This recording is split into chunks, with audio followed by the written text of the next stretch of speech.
أعوذ بالله من الشيطان الرجيم पनाह मांगता हूं मैं अल्लाह की शैतान मरदूत से।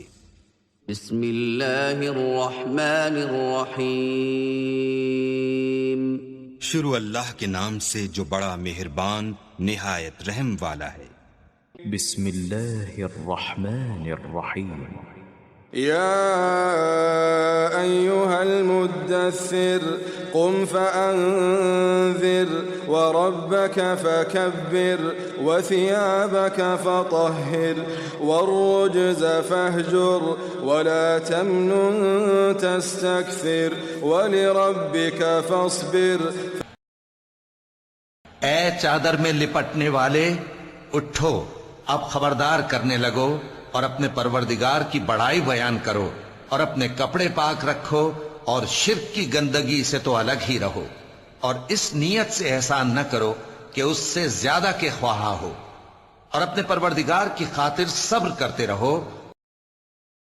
فإذا نقر في الناقور فذلك يومئذ يوم عسير على الكافرين غير يسير ذرني ومن خلقت وحيدا وجعلت له مالا ممدودا وبنين شهودا ومهدت له تمهيدا ثم يطمع أن أزيد كلا إنه كان لآياتنا عنيدا سأرهقه صعودا إنه فكر وقدر فقتل كيف قدر ثم قتل كيف قدر ثم نظر ثم عبس وبسر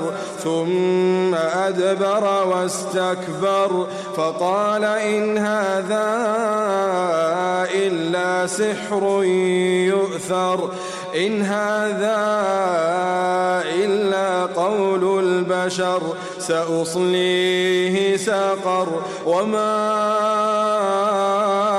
أدراك ما سقر لا تبقي ولا تذر لواحة للبشر عليها 19 وما جعلنا أصحاب النار إلا ملائكة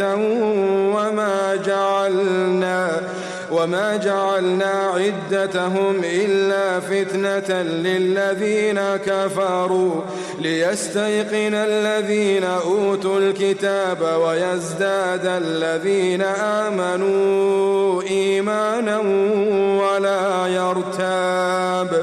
ولا يرتاب الذين أوتوا الكتاب والمؤمنون وليقول الذين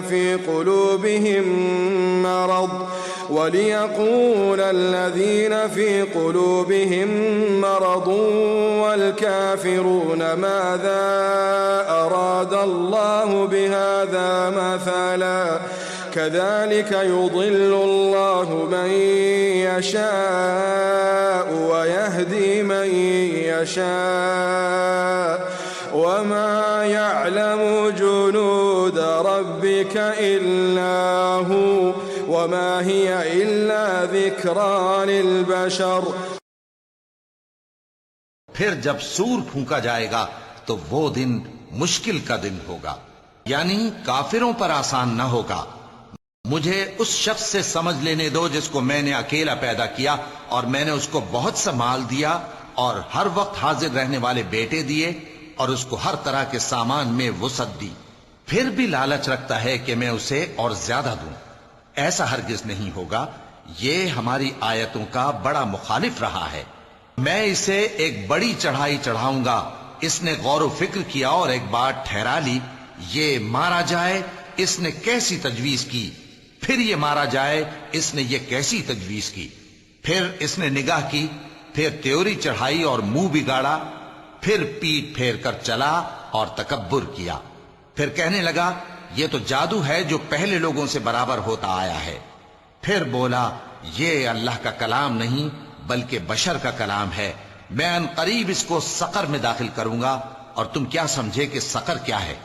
वो ऐसी आग है कि न बाकी रखेगी और न छोड़ेगी, और बदन को झुलस कर सियाह कर देगी।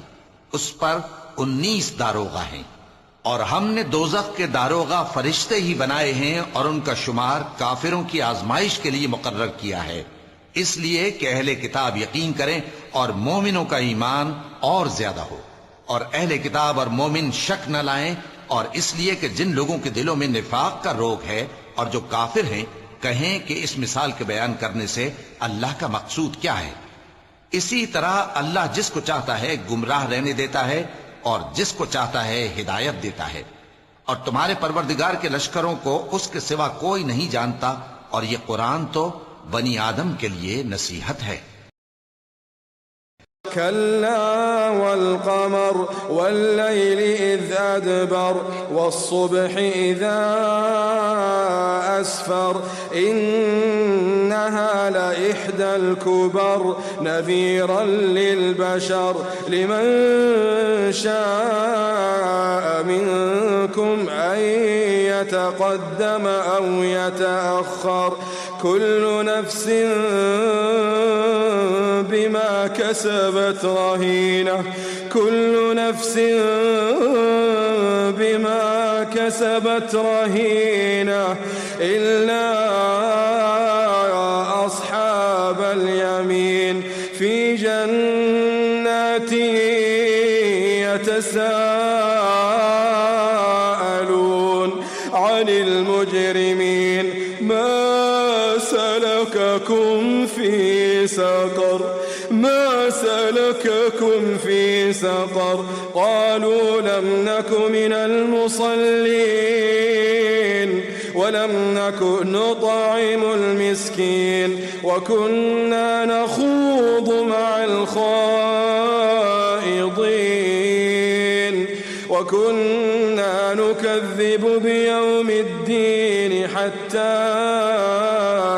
أتانا اليقين فما تنفعهم شفاعة الشافعين فما لهم عن التذكرة معرضين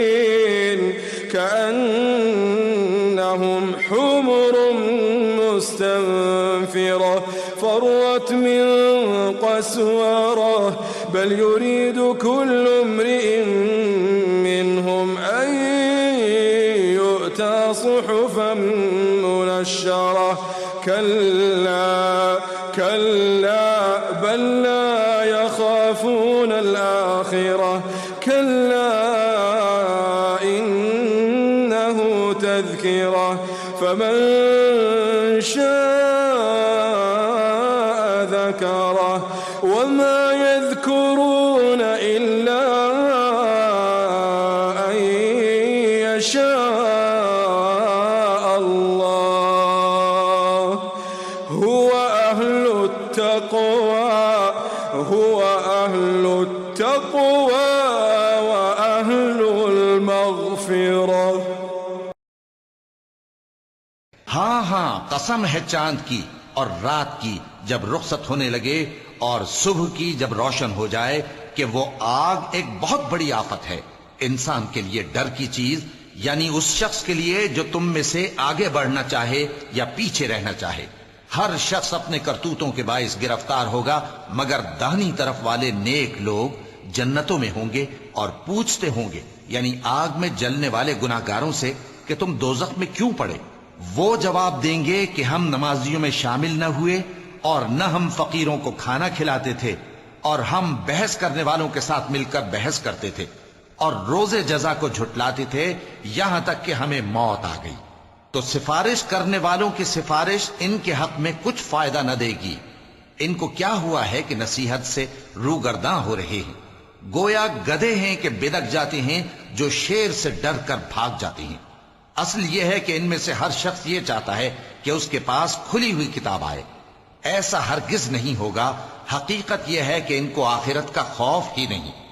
कुछ शक नहीं कि यह कुरान नसीहत है, तो जो चाहे इसे याद रखे, और याद भी तभी रखेंगे जब अल्लाह चाहे। وہی اس لائق ہے کہ اس سے ڈرا جائے اور وہی معاف کرنے والا ہے۔ صدق اللہ العظیم۔